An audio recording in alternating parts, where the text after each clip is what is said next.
आज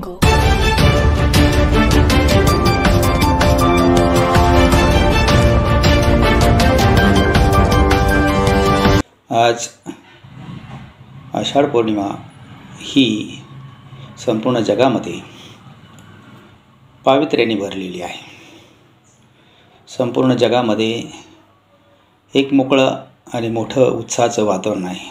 त्याचं कारण आहे की ज्या पौर्णिमेला आपण गुरुपौर्णिमा म्हणतो, ती जगाचे जगतवंदनीय महान गुरु तथागत गौतम बुद्धाच्या जीवनाने आणि त्याने दिलेल्या ज्ञान अमृताने पावन झालेली आहे.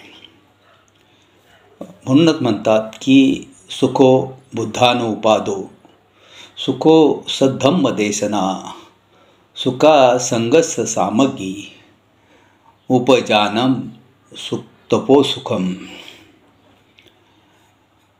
या पृथ्वीवर भगवान बुद्धांनी जन्म घेऊन आम्हाला जे सुख आणि ज्ञान मिळवून दिलं आहे, त्याची कीर्ती जगभर पसरलेली आहे.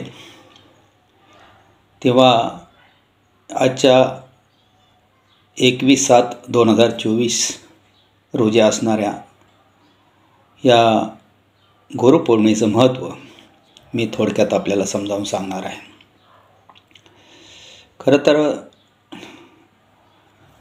2,000-2,500 वर्षापूर्वी या देशामध्ये कुठलाही एक राज्य अस्तित्वात नव्हतं. अनेक राजे होते आणि त्यांची वेगवेगळी राज्याचे प्रदेश होते. कपिलवस्तूचे शाक्य कुलातील शुद्धोधन आणि महामाया हे राजे आपलं राज्य सुखाने चालवत होते. महामायेला बऱ्याच दिवस पुत्रप्राप्ती नव्हती, परंतु महामाया मोठी सात्विक होती. तिने आषाढ महिन्यात 8 दिवस सगळे उत्सवाचे सण केले आणि आषाढ पौर्णिमेला तिने आपल्या राज्यातील सर्व जनतेला, गोरगरिबाला अन्नधान्य, द्रव्य, सोने असं दान केलं. आणि संध्याकाळी शयनगृहात विसावली असताना शुद्धोधन आणि महामायेचा एकांत झाला आणि याच दिवशी सिद्धार्थ गौतमाचं गर्भारोपण झालेलं आहे. त्यामुळं आषाढ पौर्णिमेला एक महामानव याचं गर्भारोपण झाल्यामुळं या पौर्णिमेला महत्त्व आहे. त्याचबरोबर हा सिद्धार्थ यांचा जन्म वैशाख पौर्णिमेला 200 इसवीसनपूर्वी 563 साली झालेला आहे.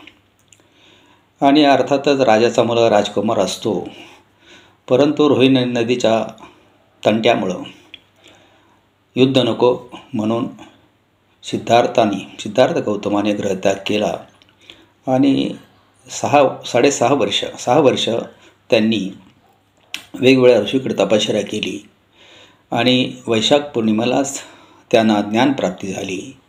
ते सम्यक संबुद्ध झाले.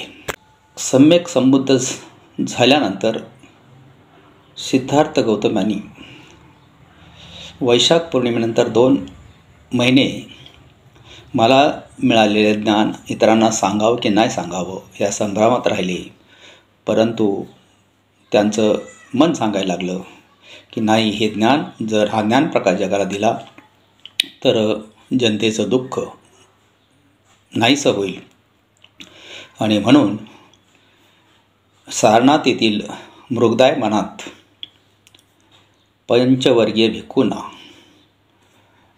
महानाम, कोंडिव्य, वप्प, बदिय या 5 परिवारजगांना सिद्धार्थ गौतमाने जे ज्ञान दिलं, तो दिवस म्हणजे आषाढ पौर्णिमेचा होता.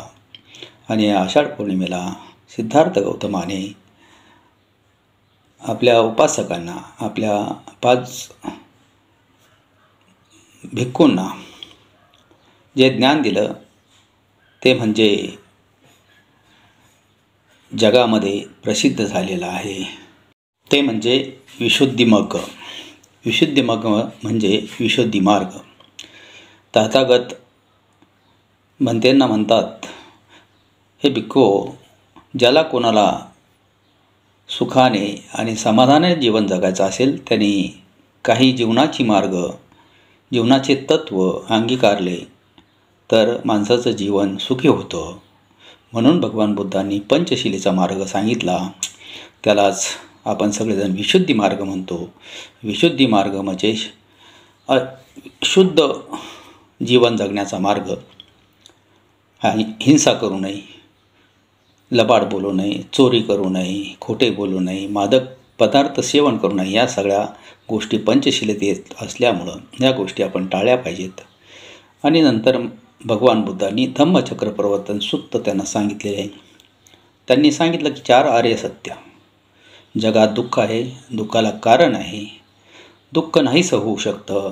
त्यासाठी आर्य अष्टांगिक मार्ग 8 प्रकारे ज्या मार्गाने आपण जीवन जगलं तर निश्चितपणे माणूस सुखी होतो.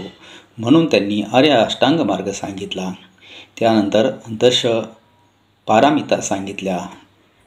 म्हणूनच आजच्या पौर्णिमेला भगवान बुद्धाने जे धम्मचक्र प्रवर्तन केलेले आहे ते महान ज्ञान संपूर्ण जगात पसरले असल्यामुळं या पौर्णिमेला आपण गुरुपौर्णिमा म्हणतो. आणि ही पौर्णिमा बौद्ध जगतात मोठ्या उत्साहाने साजरी केली जाते. नव्हे तर संपूर्ण जगातील बौद्ध विहारामध्ये आपले बौद्ध बांधव उपोषव्रत धारण करून सकाळी स्नानचर्या करून भिक्खूंकडून अष्टशील ग्रहण करतात. त्यानंतर वंदना स्वीकार घेतात. 12च्या आत भोजन करतात.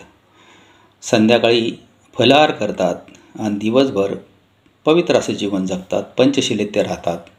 साध्या आसनावर झोपतात. साधं अन्न सेवन करतात.